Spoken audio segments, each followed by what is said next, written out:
নমস্কার বন্ধুরা, আমি পল্লবী আর আমার চ্যানেলের একটি নতুন রেসিপি ব্লগে আপনাদের সকলকে স্বাগত জানাই। আজকে দুপুরের বাঙালি থালিতে আছে গরম গরম ভাত, তার সঙ্গে রয়েছে সমস্ত শীতকালীন সবজি দিয়ে একটা চচ্চড়ি। এখানে রয়েছে আলু, বেগুন, শিম, বিনস, বরবটি, তার সঙ্গে রয়েছে কয়েকটা উচ্ছেও, সঙ্গে কিছুটা ফুলকপির ডাঁটাও ছিল। সঙ্গে রয়েছে আলু ফুলকপি দিয়ে ডিমের পাতলা করে ঝোল, শেষ পাতে ধনেপাতা দিয়ে নামানো। এই শীতকালীন এই ঝোলটা খেতে দেখবেন খুবই সুস্বাদু লাগে, তাই এটাকে আজও একবার বানানো হয়েছে। আশা করি আপনাদের ভালো লাগবে। সমস্ত রেসিপি এখানে সম্পূর্ণভাবে দেওয়া রয়েছে, আপনারা পাশে থাকুন এবং পুরো ভিডিওটা দেখে প্লিজ লাইক কমেন্ট করতে ভুলবেন না। তার সঙ্গে ছিল টক মিষ্টি দই, এই দইটা বাইরে থেকে আনানো।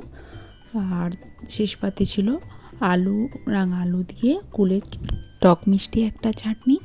চলুন এরপর পুরো রেসিপি ব্লগটা আপনাদের সঙ্গে শেয়ার করি। বন্ধুরা, আপনারা অনেকেই নতুন আছেন যারা ভিডিও দেখছেন, কিন্তু আপনারা সাবস্ক্রাইব করছেন না। প্লিজ সাবস্ক্রাইব করে দেবেন আর অবশ্যই একটা লাইক কমেন্ট করতে ভুলবেন না। দেখুন, এই সমস্ত সবজি দিয়ে চচ্চড়িটা বানানোর জন্য প্রথমে ডুমো ডুমো করে সমস্ত সবজিটাকে কেটে নিয়ে ভালো করে জলে ভেজানো রয়েছে।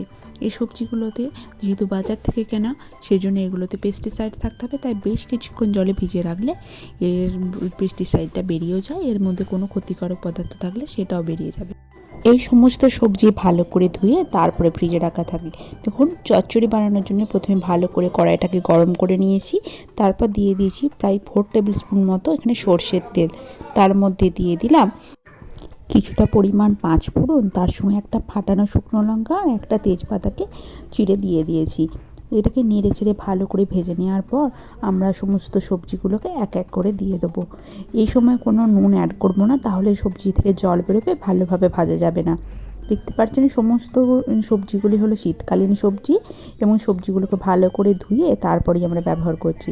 আর দেখুন কত সুন্দর একদম ফ্রেশ সবজিগুলো। এগুলো সবই লেফট ওভার সবজি, হয়তো একটা বেগুন রয়ে গেছে, কিছুটা পরিমাণে শিম, ফুলকপির শক্ত যে ডাঁটাটা থাকে সেই ডাঁটাটা, অল্প পরিমাণে বরবটি, বিন, সমস্ত কিছু সবজি দেখবেন এগুলো যখন মিক্স করবেন তখন অল্প পরিমাণে হলেও দারুণ সুস্বাদু হয়। আর এই চচ্চড়িটা তো শীতকালীন সবজি দিয়ে একেবারেই অসাধারণ। আপনাদের পুরো সারাদিনের যে অন্যান্য সবজিদের থেকেও এই তরকারিটা খেতে অনেক বেশি সুস্বাদু হয়। নেড়ে চেড়ে একদম হাই ফ্লেমে আমাদেরকে এই সবজিগুলোকে ভালোভাবে ভেজে নিতে হবে। এই সময় খেয়াল রাখবেন যেন ফ্লেমটাকে কমাবেন না, তাহলে এটাকে কী হতে পারে, জল জল হয়ে যাবে। এরপর দেখুন, এর মধ্যে প্রয়োজনীয় মশলা প্রায় 1 টেবিল স্পুন মতো নিয়ে নিয়েছি হলুদ গুঁড়ো, 1 টেবিল স্পুন ধনে গুঁড়ো, আর হাফ টেবিল স্পুন নিয়েছি লঙ্কার গুঁড়ো। আপনারা চাইলে লঙ্কার পরিমাণ আরও বাড়াতে পারেন, কিন্তু যেহেতু শুকনো লঙ্কার এখানে ব্যবহার করছি তাই এটা বেশি না দেওয়াই ভালো, সেই জন্য আর দিইনি। আর অল্প পরিমাণে কিছুটা মটরশুঁটি ছিল, তার দানাগুলো এর মধ্যে ছাড়িয়ে দিয়ে দিয়েছি। দেখুন, এরপর নেড়ে ছেড়ে ভালো করে ভেজে নেবো। এখনও পর্যন্ত আমরা কোনো রকম নুন ব্যবহার করিনি। এইভাবে আমরা ভালো করে নেড়ে চেড়ে কিছুক্ষণের মতো ঢাকনা দিয়ে রাখবো। তার আগে দেখুন, এই মশলাটা যাতে কষে যায় বা গন্ধটা যাতে কাঁচা গন্ধটা বেরিয়ে যায়, তার জন্য কিছুক্ষণ নাড়াচাড়া করে নিচ্ছি। প্রায় 5 মিনিট হয়ে গেছে। এরপর আমরা প্রয়োজন মতো এর মধ্যে দিয়ে দিচ্ছি নুন। আর দেখুন, নুনটা দেওয়া হয়ে গেছে। এরপর আরও মিনিট 2-এর জন্য ভালো করে নেড়ে চেড়ে এটাকে ঢাকনা দিয়ে ভাজার জন্য রেখে দেবো। এর মধ্যেই দেখুন হালকা হালকা এর কালার ধরতেও শুরু হয়ে গেছে, আর এর কাঁচা গন্ধটাও বেরিয়ে গেছে। এরপর ঢাকা দিয়ে মিডিল ফ্লেমে ভাজলেও এটা কোনোভাবে একদম তলা থেকে ধরে যাবে না, কিন্তু এটা একদম সুস্বাদুও হবে, তার সঙ্গে সমস্ত নুনটা সবজির মধ্যে ঢুকে যাবে। সবজিগুলো দেখুন বেশ ভাজা ভাজা হয়ে গেছে। এরপর আমরা এর মধ্যে অ্যাড করে দিলাম সর্ষে বাটা। এখানে সর্ষে আর জিরে বাটাটা একসঙ্গে দেওয়া ছিল, সেই জন্য দেখুন আমি আলাদা করে জিরে গুঁড়ো ব্যবহার করিনি। তারপর নেড়ে চেড়ে ভালো করে আমাদেরকে পুরো চচ্চড়িটাকে ভেজে নিতে হবে। এটা একদম শেষ পদক্ষেপে, ওই নামাবার 4 থেকে 5 মিনিট আগে দিতে হবে, আর তার আগে দেওয়ার প্রয়োজন নেই। আর দিয়ে দিলাম স্বাদ মতো চিনি।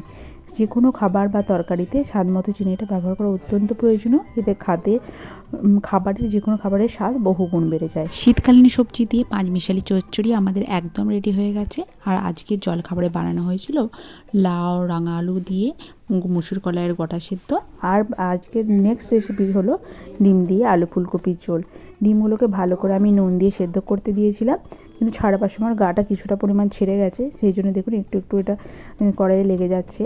আর ভালোভাবে এটাকে ভেজে নেবো। বেশ বেশি পরিমাণে তেল দিয়ে ভেজে নিচ্ছি, কারণ ওই তেলেতেই আমরা বাকি ফুলকপিগুলো ভেজে নেবো। এরপর এক এক করে ডিমগুলোকে আমি কড়াই থেকে তুলে নিচ্ছি। খুব সুন্দর কালার এসছে একটা। এক এক করে সমস্ত ভাজা ডিমগুলো আমি কড়াই থেকে তুলে নেব। তারপর ওই তেলের মধ্যে ভেজে নেবো আমাদের ফুলকপিগুলো। দেখতেই পাচ্ছেন তো ডিমগুলো বেশ ভালোভাবে ভাজা হয়েছে, কিন্তু যেহেতু একটা দুটো ডিম গা থেকে ফেটে গিয়েছিল তাই কিছুটা পরিমাণ দেখুন কড়াইয়ের গায়ে লেগে গেছে। ভয় পাওয়ার কিছু নেই, ভাজা হয়ে গেলে এটা খুব সহজেই কড়াই থেকে উঠে আসবে। দেখুন এরপর ডুমো ডুমো করে কেটে রাখা ফুলকপিগুলোকে আমরা কড়াইয়ের মধ্যে দিয়ে নেড়ে চেড়ে ভেজে নেবো। এখানে বেশি পরিমাণ তেল লাগবে না, যেহেতু কড়াইটা অলরেডি ভাজা তেলের একটা কড়াই, তাই অল্প তেলেতে খুব সুন্দরভাবে এটা ভাজা হয়ে যাবে। দেখুন বেশ 1 মিনিট মতো নেড়ে চেড়ে নিয়েছি। এরপর ঢাকনা দিয়ে লো টু মিডিয়াম ফ্লেমে এটাকে ভেজে নেব। প্রায় 3-4 মিনিট হয়ে গেছে। এটাকে আমি ঢাকনা খুলে ফুলকপিগুলোকে আর একবার নেড়ে চেড়ে নেবো, যাতে অপোজিট সাইডটা খুব ভালোভাবে ভাজা হয়ে যায়। এরপর এটাকে আমি আরও মিনিট 2-এর জন্য সুন্দরভাবে একটু গোল্ডেন হওয়া পর্যন্ত ওয়েট করব। ফুলকপিগুলো আমার ভাজা হয়ে গেছে। এরপর কড়াই থেকে এগুলোকে আমি তুলে নিচ্ছি। কড়াই থেকে তোলা হয়ে যাবার পর আমি ওই কড়াইয়ের মধ্যে অ্যাড করে দেবো প্রয়োজন মতো তেল। তার মধ্যে তেলটা গরম হয়ে গেলে দিয়ে দেবো 5 ফোড়ন, শুকনো লঙ্কা আর তেজপাতা। ফুলকপি আলুর ঝোলে তো বিশেষ পরিমাণ কোনো মশলা লাগে না, কিন্তু আমি যেই মশলাটা দেবো সেই মশলাটা আগে থেকে দেখুন আদা রসুনের একটা পেস্ট বেটে রাখা হয়েছে, শুকনো লঙ্কা আর জিরে দিয়ে। দেখুন তেলটা গরম হয়ে এসছে। এরপর শুকনো লঙ্কা জিরে 5 ফোড়ন দিয়ে একটু নাড়াচাড়া করে এটাকে ভেজে নেবো।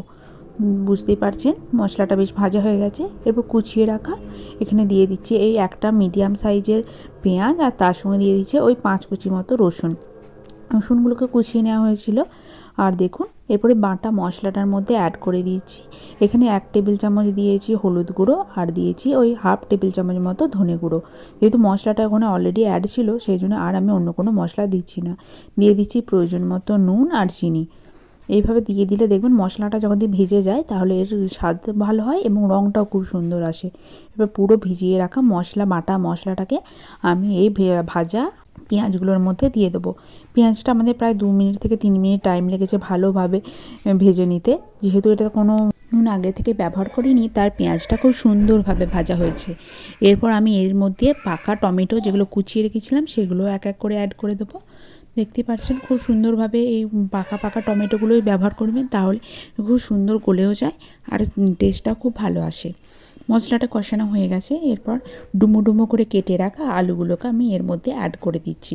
এখানে একটা ফুলকপি আর 4টে বড় সাইজের আলু নেওয়া হয়েছিল। দেখুন মশলাটাকে ভালোভাবে কষিয়ে নিয়েছি। তারপর দিয়ে দিয়েছিলাম 2 কাপ মতো জল। জল অ্যাড করার ভিডিও ক্লিপটা আমার নেওয়া হয়নি। এরপর এটা ফুটে উঠতে আমি ভেজে রাখা আলু, ডিম আর ফুলকপিটাও এর মধ্যে অ্যাড করে দিচ্ছি। এভাবে অ্যাড করে দিয়ে নেড়ে চেড়ে নুন আর চিনির স্বাদটাকে একবার ভালো করে টেস্ট করে নেবেন। প্রয়োজন পড়লে কিছুটা পরিমাণ অ্যাড করে দেবেন।